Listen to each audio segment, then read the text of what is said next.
Fala pessoal, eu sou o Luca Fortino e hoje eu vou apresentar o nosso projeto final da pós-graduação em Inteligência Artificial para desenvolvedores da FIAP.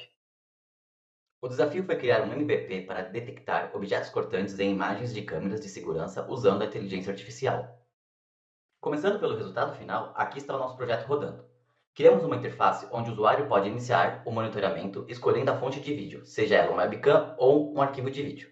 Assim que a seleção é feita, a análise começa. Na tela, temos logs das chamadas de detecção e à direita um histórico dos alertas gerados. Cada alerta inclui informações como o frame da detecção, o timestamp, a classe do objeto identificado e o nível de confiança da análise. Nos bastidores, e-mails de alerta são automaticamente enviados, garantindo que a empresa possa agir rapidamente diante de qualquer situação suspeita. Agora que vimos o sistema em funcionamento, vamos explorar a parte técnica e entender como o projeto foi estruturado. O projeto foi construído de forma modular, com cada componente tendo uma responsabilidade bem definida. Em Core, implementamos os componentes principais da aplicação, como o detector de objetos, o gerenciador de alertas e o sistema de notificações. Em UI estão os componentes da interface do usuário. Em Config a gente expõe todas as nossas variáveis de configuração. E na pasta útil alguns utilitários aí para processar os vídeos e alguns helpers. Em Workers a gente tem alguns processamentos assíncronos para ganhar mais performance do projeto. E na pasta Training nós temos os arquivos relacionados ao treinamento em si da IA para a detecção de objetos de nosso interesse. Quando iniciamos a aplicação, a primeira coisa que fazemos é a criação dos gerenciadores, assim como a criação dos componentes da interface, a conexão dela com sistemas relativos e a criação de alguns timers muito importantes. O timer é importante na nossa aplicação porque ele controla o ritmo do processamento do sistema. A cada intervalo ele dispara o método updateFrame, onde toda a mágica acontece. O processamento de cada frame segue um fluxo no qual capturamos os frames continuamente da fonte de vídeo, redimensionamos ele para um tamanho ideal de processamento, garantindo assim uma boa performance, atualizamos a interface no tempo real e enviamos esse frame para análise. Agora vamos falar do nosso detector em si, né? Depois que o frame foi preparado, ele é enviado para o nosso detector, que a gente usa o YOLO versão 8, que é o nosso coração do sistema, né? Então a gente faz a inicialização do detector e esse modelo ele passa por um processo de aquecimento que garante para a gente uma performance muito melhor. Por quê? Né? Porque as primeiras inferências em modelos de PyTorch eles tendem a ser mais lentas devido à compilação JIT e alocação de memória. Então a gente faz essa pré-aquecida aí para quando chegar realmente o frame real que a gente quer analisar, a gente já está com esse sistema todo já aquecido. Com o frame otimizado, chamamos o método detect que vai procurar por nossos objetos de interesse. Esse processo ele é otimizado de vários níveis. Ele faz a limpeza automática da memória CUDA, a gente usa o Torque No Grade para reduzir o consumo de memória e a liberação proativa de recursos. Para não perdermos performance nesse momento, utilizamos o Async I/O para realizar o processamento dos frames de forma assíncrona e assim não congelar a interface.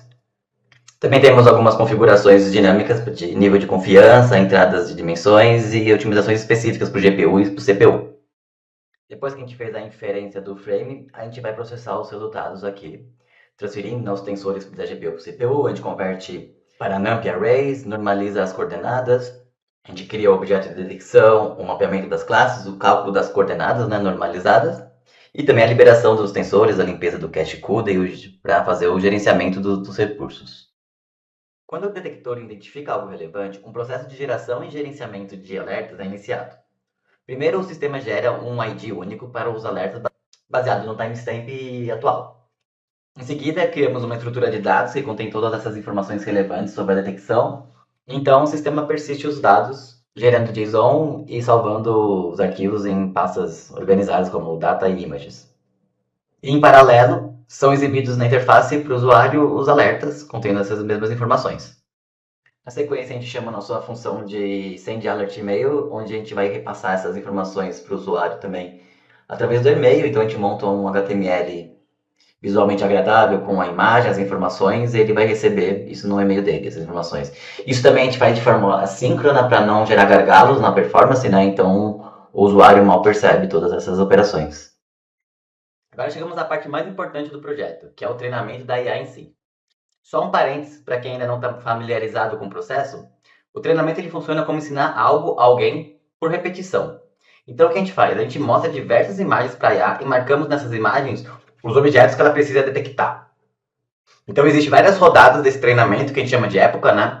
E a cada época ela analisa as imagens, ajusta os cálculos e melhora a sua precisão. Depois de um tempo de treino, que a gente acredita que ela já aprendeu o suficiente, a gente faz alguns testes com imagens novas, que ela nunca viu antes. Se ela errar muito, a gente refina esse modelo, né, ajustando alguns parâmetros, até que ela alcance aí um desempenho satisfatório. Nós fizemos vários testes, treinando os modelos de vários jeitos, pegamos já modelos treinados para testar e treinamos os nossos por conta própria. Então, agora o Rafael ele vai explicar para a gente como que foi treinado o nosso modelo atual, o que o nosso projeto está usando. Pessoal, vou mostrar um pouco agora do projeto que a gente fez para iniciar os treinamentos, né? Esse projeto ele está um pouco mais simples do que o outro que a gente apresentou. O outro tem a parte do front-end, a API. E esse projeto aqui a gente só fez ele para que a gente conseguisse treinar e testar todas as funcionalidades, né? Então esse é um projeto menor para o efeito do treinamento, mas também ele atende todos os requisitos do projeto, tá? Então aqui é mais para explicar como foi feito o treinamento e o que a gente achou de alguns pontos, tá? Então o nosso projeto, como vocês viram, a gente está trabalhando com YOLO, né? A gente acabou pegando alguns datasets da internet e fez alguns testes. Não saiu muito bem como a gente planejou. Então a gente percebeu também que é interessante a gente ter o treinamento feito com a própria câmera ou com os próprios bases de vídeos que a gente tenha, né? Então, com isso, a gente também fez um dataset com os vídeos de exemplo e também com as nossas próprias webcams, né? Então, a gente acabou criando um dataset próprio nosso, porque esses daqui são datasets pegos da internet. E dentro desse dataset aqui, a gente fez todo o treinamento, né? Então a gente tem aqui algumas imagens e também do vídeo também. Então a gente fez o treinamento, fez toda a marcação de labels, né? Então aqui a gente usou esse sistema do MakeSense.ia. Então a gente subiu tanto os vídeos que foram dados como exemplo, tanto com as nossas webcams, fizemos um mapeamento e colocamos o label todos como portante, né? Então no nosso próprio sistema aqui, no nosso código, basicamente esse sistema que eu vou mostrar para vocês aqui, eles são 3 arquivos, tá? A gente tem a parte da configuração também, mas principalmente são esses 3 arquivos. Então a gente tem um main aqui que a gente roda o projeto e passa alguns parâmetros ali pro detector, né? E a gente tem a parte de treinamento, que é a parte mais essencial daqui que a gente fez. Então, o que a gente fez? Então a gente está usando o modelo pré-treinado do YOLO-N, né, .pt, e a gente colocou algumas informações aqui. Então a gente está usando 50 para números de épocas do treinamento, né? E a gente colocou como bet como 16. O tamanho a gente colocou 640, que é o padrão que o YOLO utiliza, né? Então a gente tem com a base ali dos models, para salvar os modelos. E a tag a gente está usando o cortante ali, mas a gente colocou o nome também do projeto como cortante, tá? E a gente colocou o Pre-Trained True, que é para indicar que a gente está usando um modelo já pré-treinado, tá? A gente tem esse outro parâmetro aqui, porque como a gente usou várias bases e a gente retreinou elas de novo, então a gente acabou parando em algum tempo ou outro e colocando esse parâmetro aqui, tá? E depois a gente roda o treino, né? Então aqui a gente rodou o treino dessa última base que a gente fez, tanto com os vídeos que vocês enviaram, mais com as nossas webcam. Então, a gente trouxe aqui um resultado muito satisfatório, né? Deu um resultado de mais de 99,5, 99,5, né? E a média aqui deu 92. Então, é um resultado muito satisfatório para a gente poder trabalhar com essa base, né? Então, esses datasets aqui são os datasets que a gente utilizou. A parte de logs a gente acabou não fazendo aqui. Esses modelos são os modelos que a gente tentou utilizar junto com aquelas outras versões que a gente fez, mas não deu muito certo. E a gente acabou deixando a pasta models aqui com os testes que a gente fez com a nossa própria base, tá? Então a gente treinou ela 4 vezes e a quarta foi a que a gente achou que ficou mais interessante e trouxe mais clareza e definição na detecção dos objetos cortantes, tá? Aqui a gente tem essa pastinha aqui de vídeo, que são os 2 vídeos que foram enviados. Esse detector,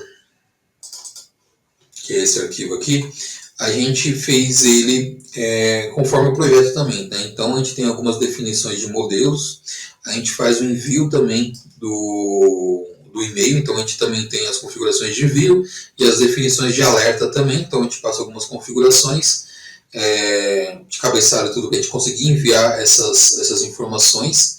E a gente também fez uma definição aqui para não ficar enviando muitas coisas, né? Então a gente marcou aqui como são dois, na verdade, né? Que a gente está usando três, mas são dois frames, então a gente faz um histórico dos últimos dois frames para ver se realmente teve, né? E também a gente tem aqui embaixo essa definição. A gente verifica se o objeto foi detectado nos últimos dois frames também, tá? Então a gente tem essa definição aqui. E outra coisa que a gente faz, a gente manda somente, a gente só faz a detecção e adiciona o histórico se ele tiver um valor maior que 65%, tá? De confiança. Então a gente fez isso, a gente também exibe o vídeo aqui e também executa a função aqui para detectar, tá? Ok? Então a gente tem essa parte da detecção, a parte do treinamento e o main que é realmente que executa ali o projeto, tá? Feito isso, o que a gente pode fazer de testes aqui? Então a gente tem alguns testes que a gente roda, então a gente pode rodar o vídeo, né? Então o vídeo ele acaba mostrando aqui o que está sendo detectado. Então ele detecta muito bem a questão do que está sendo mostrado no vídeo, nos vídeos de exemplo, né? Então até o estilete ali a gente conseguiu fazer mapear ele certinho para mostrar onde tem o objeto cortante. Você viu que naquele outro pedaço ali ele mostrou também a régua, e a régua ele não detectou como sendo um objeto cortante, né? E aqui também no finalzinho ele detecta também aqui as facas que a gente tem aqui, né? Eu vou rodar o outro vídeo também, o outro vídeo é super rápido, né? Vou parar aqui. Então, o vídeo 2.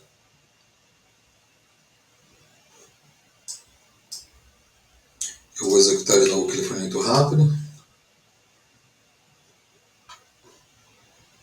Então ele acaba detectando ali e enviando já também. E também a gente tem a opção de webcam, né? Então a webcam aqui a gente tem...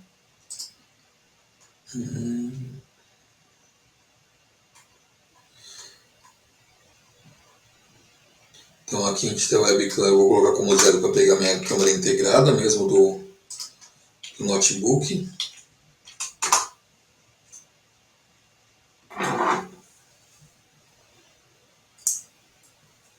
Então aqui a gente tem uma câmera, ele detecta o objeto.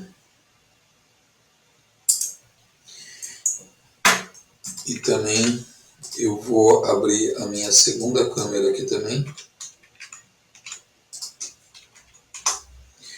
Essa, como é uma câmera USB, ela demora um pouquinho mais para carregar.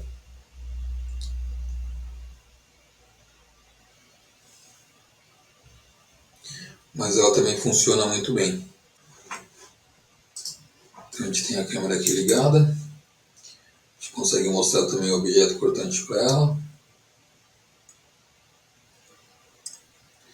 Tanto aberto como fechado.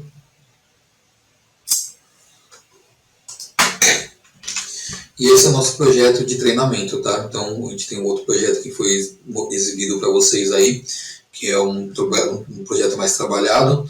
E a gente tem esse que a gente criou para poder fazer os treinamentos e também conseguir fazer os envios, né? Então a gente tem aqui nos e-mails que a gente recebeu. Então a gente tem aqui a detecção. Aqui também, que é aquele que é o passo mais rápido, né? Tem uma detecção aqui também. Aqui também. Temos um outro vídeo com outra foto aqui mostrando um objeto cortante. E aqui também. Então, a gente fez mais esse para a gente poder conseguir treinar o modelo e testar. Mas também esse projeto aqui ele já atende também todos os requisitos ali do projeto, tá bom? Então, basicamente, para rodar esse projeto também que a gente vai mandar na documentação, são esses 3 arquivos aqui que você já consegue enviar e treinar e testar. Obrigado.